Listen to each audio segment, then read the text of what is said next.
Olá, boa noite. Boa noite. No Vaticano, última catequese do ano. Papa retoma reflexões sobre São José e o retrata como homem corajoso que protege a Sagrada Família. E afirma que a migração de hoje é um escândalo social da humanidade. Municípios da Bahia e de Minas Gerais pedem ajuda na doação de alimentos, água e medicamentos.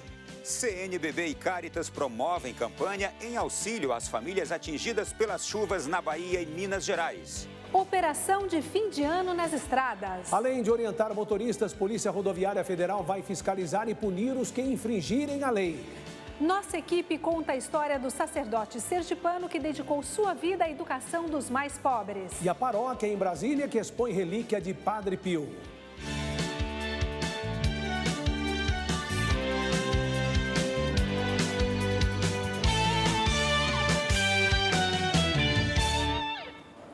Na última catequese do ano, o Papa Francisco ressaltou que a migração dos tempos atuais é um escândalo social da humanidade e convidou os fiéis a rezarem pelos migrantes, perseguidos e todos aqueles que são vítimas de circunstâncias adversas, sejam circunstâncias políticas, históricas ou pessoais.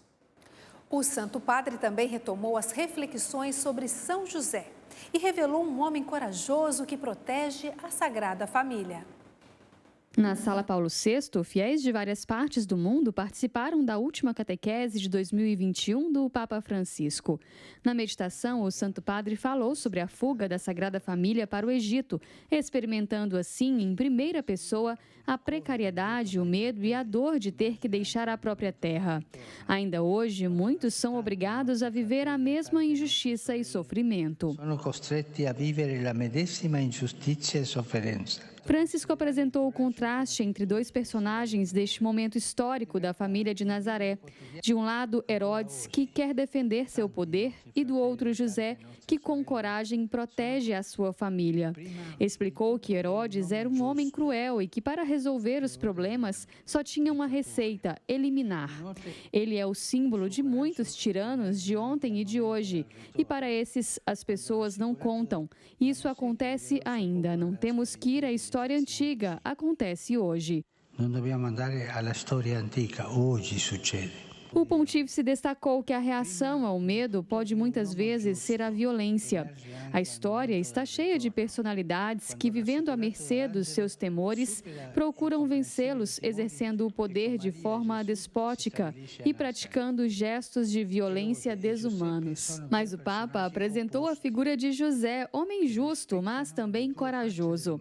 Podemos imaginar os desafios que ele teve de enfrentar durante a longa e perigosa viagem, as dificuldades que enfrentou durante a permanência num país estrangeiro com outra língua, inúmeras dificuldades. Ao recordar que a coragem não é uma virtude exclusiva dos heróis, mas algo vivido no nosso cotidiano, disse que em todos os tempos e culturas encontramos homens e mulheres corajosos, que para ser coerentes com a sua crença, superaram toda espécie de dificuldade, suportando injustiças, condenações e até a morte. Francisco finalizou indicando a lição dada hoje por José. A vida nos apresenta sempre adversidades, perante as quais podemos nos sentir também ameaçados, amedrontados, mas não é mostrando o pior de nós, como fez Herodes, que podemos superar certos momentos, mas agindo como José, que reage ao medo com a coragem da confiança na providência de Deus. Com o coragem de afidar-se à providência de Deus. O Papa também pediu oração pelos migrantes, pelos perseguidos, vítimas de circunstâncias políticas, históricas ou pessoais, pelos que precisam fugir de guerras, pelos que empreendem este caminho para serem livres e morrem ao longo da estrada ou no mar. Pensemos em Jesus nos braços de José e Maria, em fuga, e vejamos nele cada um dos migrantes de hoje. A migração é uma realidade diante da qual não podemos fechar os olhos. É um escândalo social da humanidade. É um escândalo social da humanidade. Nas saudações finais aos fiéis de diversas línguas, o Pontífice desejou um ano novo repleto de bênçãos. A última celebração, presidida pelo Pontífice neste ano, vai ser na sexta-feira, dia 31, aqui na Basílica de São Pedro. Francisco conduzirá a oração das vésperas solenes da festa de Maria, Mãe de Deus, e a oração do Te Deum, que é um momento de louvor pelo ano vivido. A TV Canção Nova vai transmitir essa celebração 13h do dia 31 de dezembro. E de Roma, nós fazemos a conexão com Brasília, onde está Ronaldo da Silva, que atualiza as informações sobre a situação na Bahia. Ronaldo, boa noite. Olá, Reinaldo. Olá, Adriana. É sempre bom estar com vocês e com você de todo o nosso Brasil. Boa noite. Municípios da Bahia e de Minas Gerais pedem ajuda na doação de alimentos, água e medicamentos. A Conferência Nacional dos Bispos do Brasil, CNBB, e a Cáritas Brasileira se juntaram nesta corrente e estão realizando uma campanha para ajudar as famílias afetadas pelas fortes chuvas. Diante de um cenário caótico, o momento é de juntar forças. A solidariedade mantém viva a esperança do povo.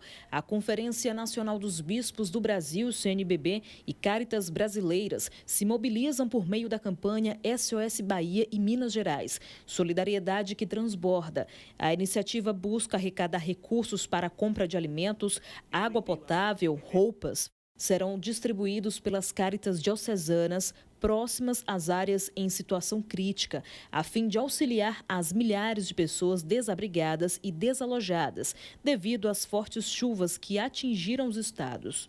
Conclamamos as dioceses, paróquias, comunidades, congregações, colégios e todas as pessoas de boa vontade para apoiar nessa grande ação de solidariedade.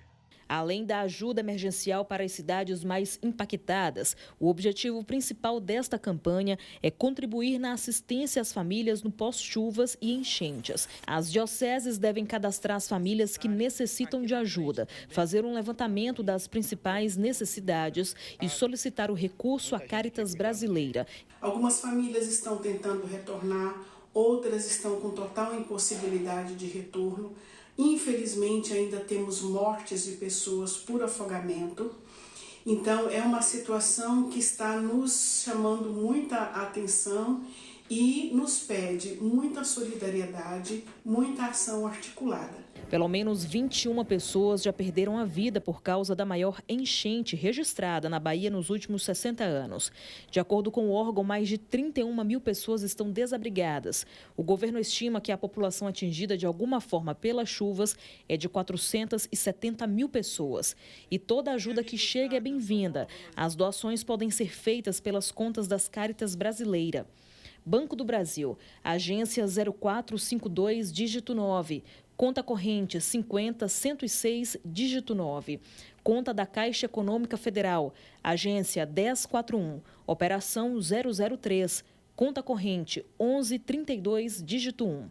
CNPJ 33 654 419 0001, dígito 16.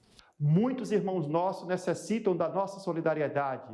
Por isso, conclamamos a você a ser solidário e a participar da campanha organizada pela CNBB e a Cáritas Brasileira.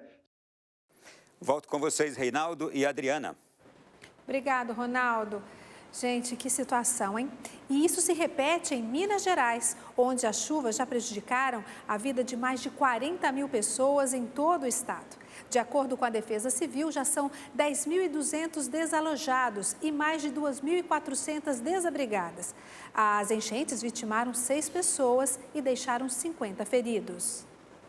As fortes chuvas dos últimos dias afetaram principalmente as cidades do norte de Minas Gerais. Salinas e Porteirinha estão entre os municípios mais atingidos, como mostra a reportagem de Gabriele Dutra e Vitor Ferreira. Salinas decretou situação de emergência. As chuvas começaram dia 24, mas se intensificaram na madrugada de domingo para segunda, causando vários estragos. No dia 26, por volta das 8 da noite, houve chuvas torrenciais, chuvas muito fortes na região, o que culminaram na elevação do rio Salinas.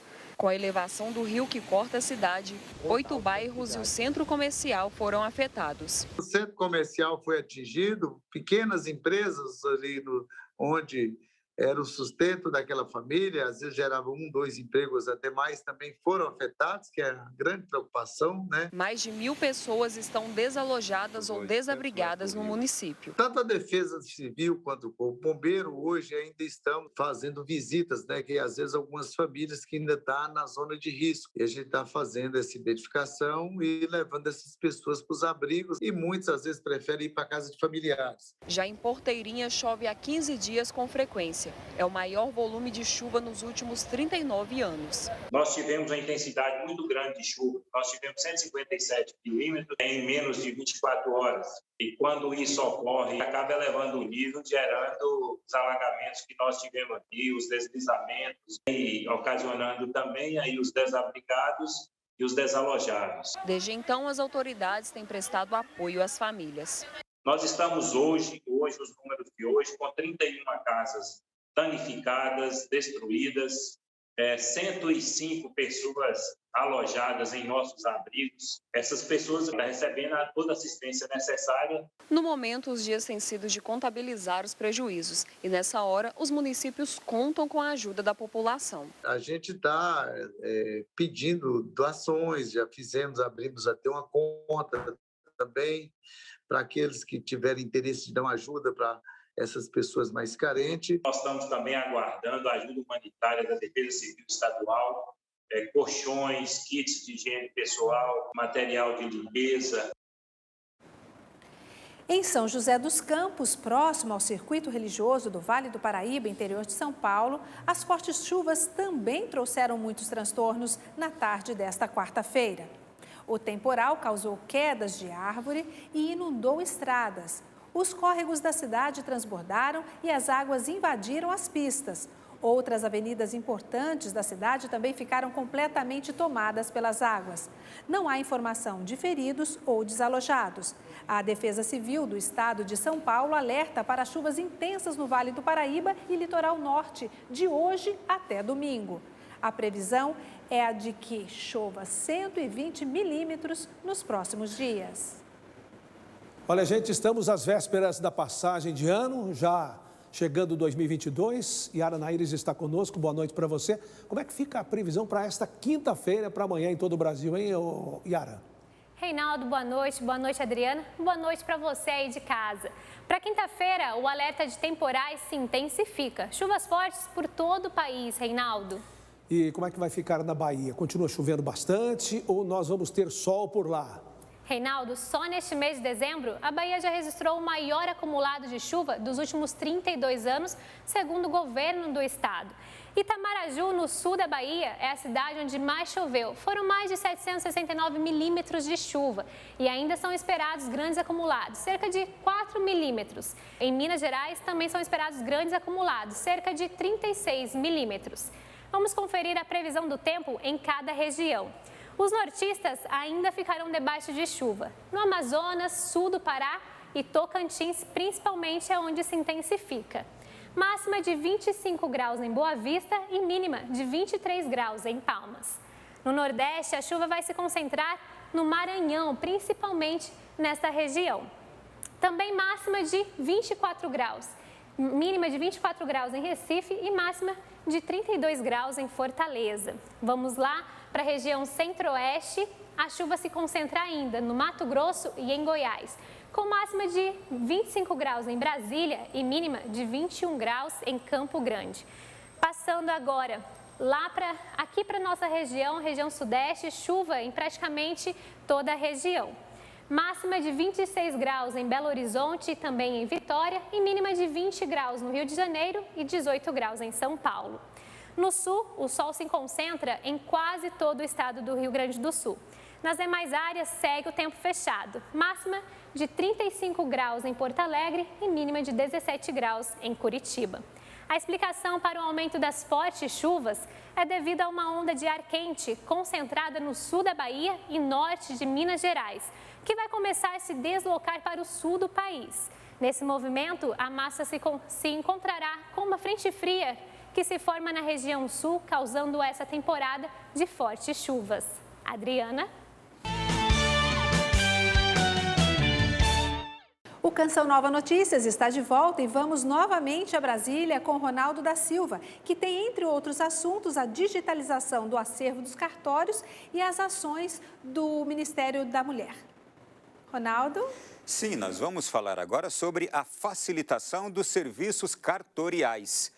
Cartórios de todo o Brasil devem oferecer serviços online a partir de determinação de uma medida provisória publicada nesta terça-feira. A emissão de certidões de casamento e nascimento pode ser feita agora também pela internet. A medida provisória, publicada nesta terça-feira no Diário Oficial da União, define 31 de janeiro de 2023 como prazo final para que cartórios ofereçam serviços online para a emissão de documentos. Uma plataforma digital deve ser criada para emitir certidões de casamento e nascimento, registros de imóveis e consultas unificadas nas bases de documentos de todos os cartórios. O cronograma de implementação ainda será definido pelo Conselho Nacional de Justiça, o CNJ. Os cartórios também devem digitalizar todo o acervo para facilitar a consulta. Neste caso, não há prazo para a conclusão da digitalização. O pagamento dos serviços também poderá ser feito online. Os cartórios físicos vão continuar funcionando normalmente e prestando serviços de forma presencial. A medida provisória já entrou em vigor, mas ainda vai ser debatida no Congresso Nacional. Francisco Coelho para o Canção Nova Notícias. Em 2021, foram intensificadas políticas públicas de combate à violência contra crianças, mulheres e idosos. De acordo com o Ministério da Mulher, Família e dos Direitos Humanos, os números de agressões tiveram uma queda este ano e foram reconhecidos internacionalmente. O Ministério da Mulher, Família e Direitos Humanos, criado em 2019, tem como áreas de atuação a defesa da vida, o desenvolvimento das relações intergeracionais e a proteção de vítimas que sofrem com violações de direitos humanos. Também atua no desenvolvimento de políticas públicas no combate ao trabalho escravo e tortura e em busca de pessoas desaparecidas e ameaçadas de morte. Ao longo de 2021, algumas ações realizadas podem ser destacadas em prol da população brasileira. Um relatório apresentado pelo DataSUAS aponta queda de 41% nas mortes de crianças vítimas de agressão. O número pode ser analisado a partir de operações desenvolvidas este ano em busca de agressores responsáveis por atos violentos com este público. Não existe no mundo uma marca como essa. Você diminuir 41%. Já tem história de 6%, 4%, mas 41%. Nós praticamente reduzimos pela metade. Um outro destaque diz respeito à violência contra a mulher. O Disque 100, responsável por receber denúncias de violações de direitos humanos, registrou este ano, com dados referentes a 2020, que 72% das denúncias feitas fazem referência à violência doméstica e familiar contra a figura feminina. A ministra afirma que uma força-tarefa foi montada em combate a esse tipo de crime cometido. Nós ainda temos muitas mulheres sendo assassinadas no Brasil. Estamos fazendo a entrega. Segundo números no mundo, ainda éramos o 5º país do mundo que mais matava a mulher e isso está caindo. A proteção ao idoso também é uma ação evidenciada. A Operação Vetos, realizada pelo Ministério em parceria com o Ministério da Justiça e Segurança Pública, teve como foco o combate da violência contra o idoso. Denúncias recebidas também via Disque 100 possibilitaram a instauração de inquéritos relacionados a esse crime. Ao todo, foram 530 agressores presos, acusados de agressão, maus tratos, abandono e tortura. Não existia no Brasil políticas públicas para idosos e nós estamos entregando, mas não só na proteção do idoso, nós estamos fazendo a repressão também ao crime contra idoso. Nós temos muita violência contra idosos no Brasil e nós estamos trabalhando a proteção e a repressão. Em 2022, o objetivo do Ministério é fortalecer ainda mais as políticas públicas, em especial as que fazem referência ao programa Famílias Fortes. Nós estamos reconhecendo como Estado que se a gente não fortalecer a família, nós seremos uma nação fraca, nós seremos uma nação inclusive que a segurança nacional e soberania está em risco. Então, a meta do Ministério até final de 2023, programa Famílias Fortes em mais de 3 mil municípios do Brasil. Volto com vocês, Reinaldo e Adriana.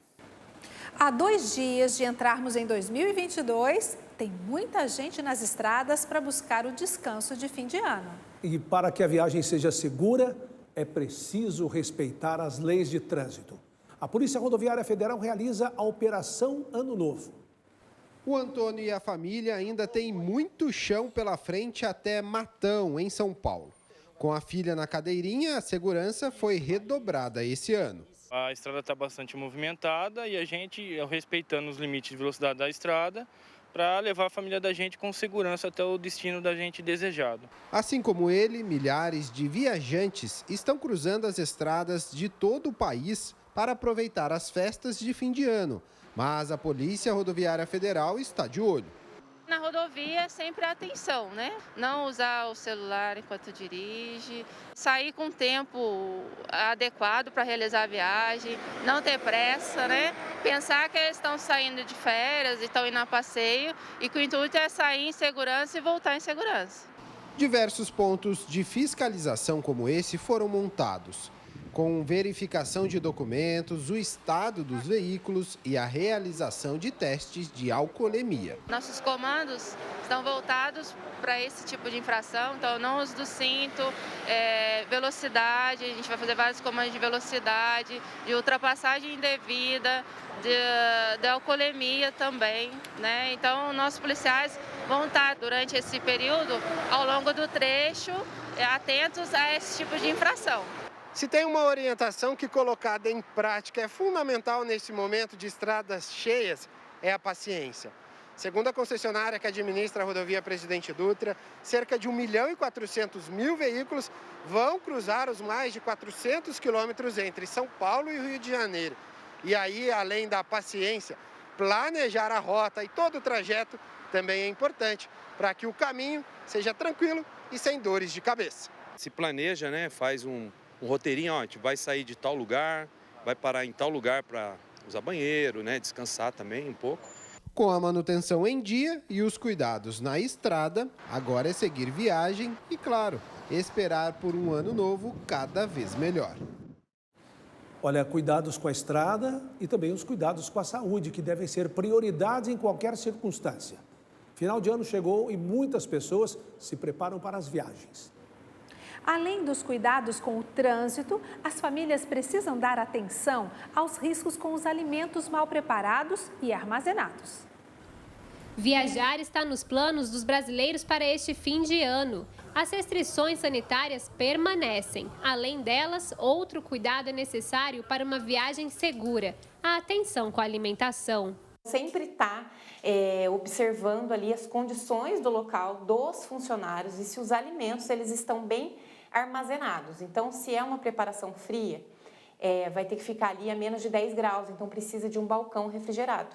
E se é uma preparação quente, um salgado, alguma coisa assim, vai precisar ficar num balcão aquecido, acima ali de 60 graus. Jéssica de Ribeirão Preto, São Paulo, não se precaveu ao consumir frutos do mar em uma viagem à Bahia e seu corpo logo sentiu desconforto. Comecei a me sentir indisposta, já comecei com dor no estômago, aí já acarretou uma grande necessidade de vômitos, tentei tratar por remédios, o que não parou, então eu tive que procurar uma unidade básica de saúde lá da região. A nutricionista orienta. Se hidratar bem, fazer uma refeição ali que evite fritura, carne gordurosa, até mesmo alimentos muito industrializados como chocolate, preparações lácteas, né? Às vezes um iogurte, um sorvete, alguma coisa que pode realmente trazer uma digestibilidade mais lenta e pode atrapalhar no caso da viagem, que a gente acaba que já sacode um pouquinho no carro, né?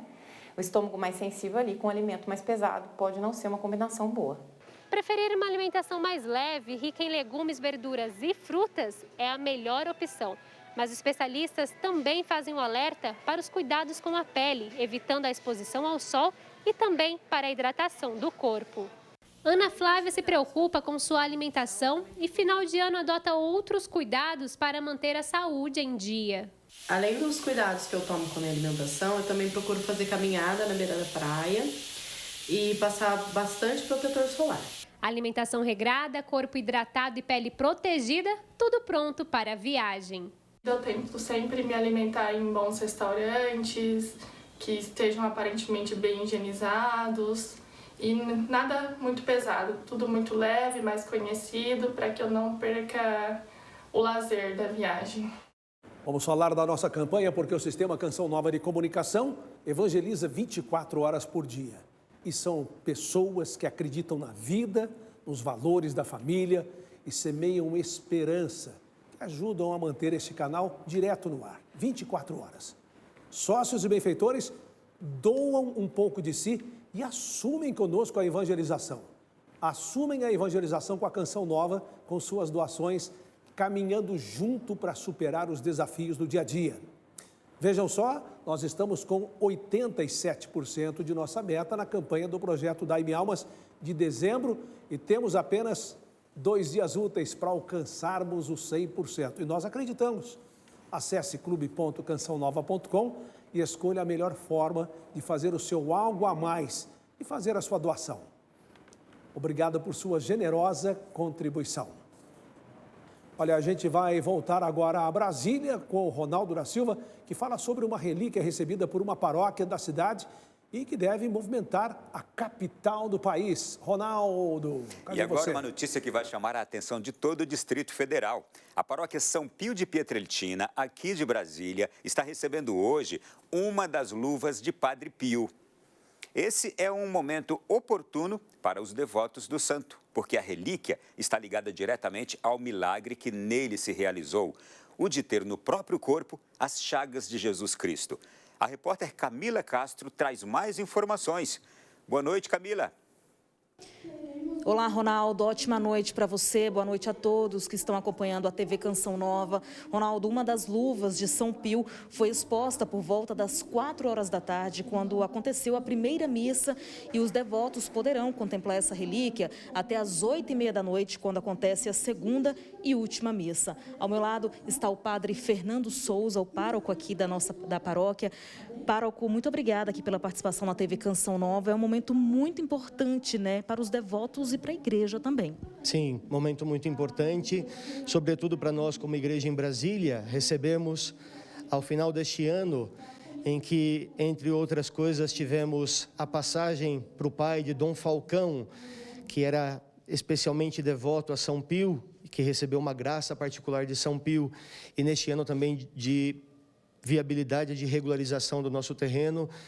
Nós fechamos com este presente, chave de ouro, trazido aqui pelo Frei Severino, da Irlanda, de Dublin, para nós.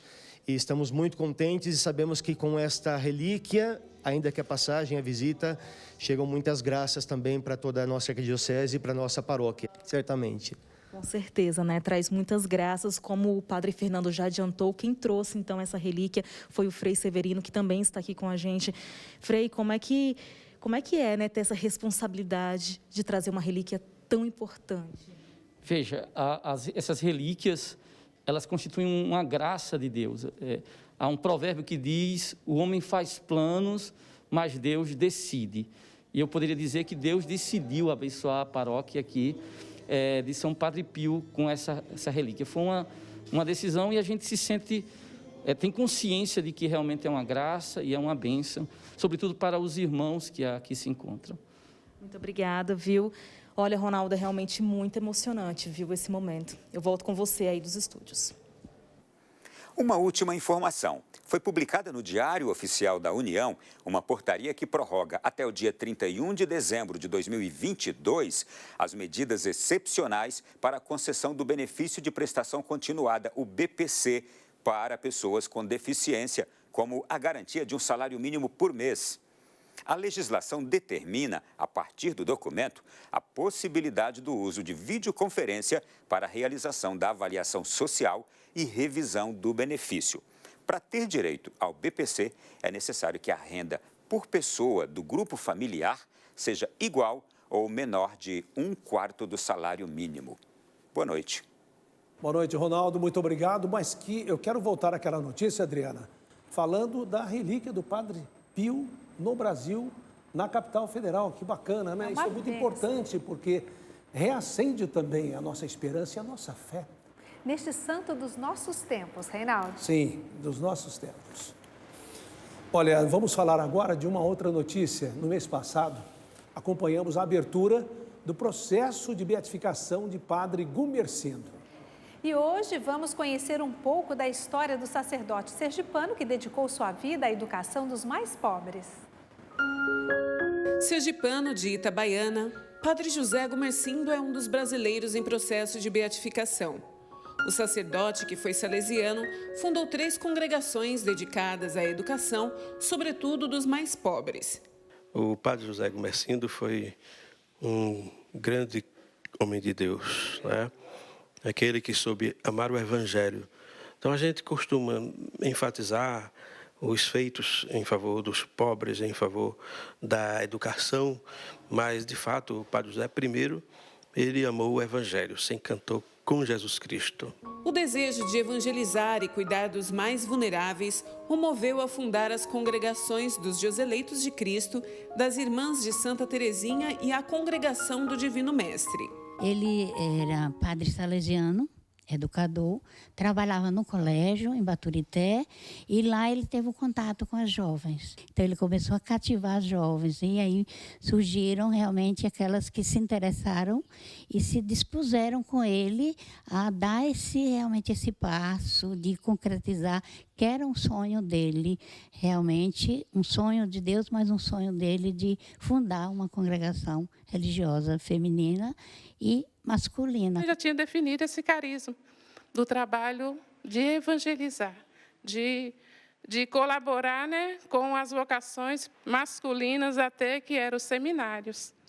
Foram 84 anos de vida, desses 57 anos dedicados à educação de jovens e crianças.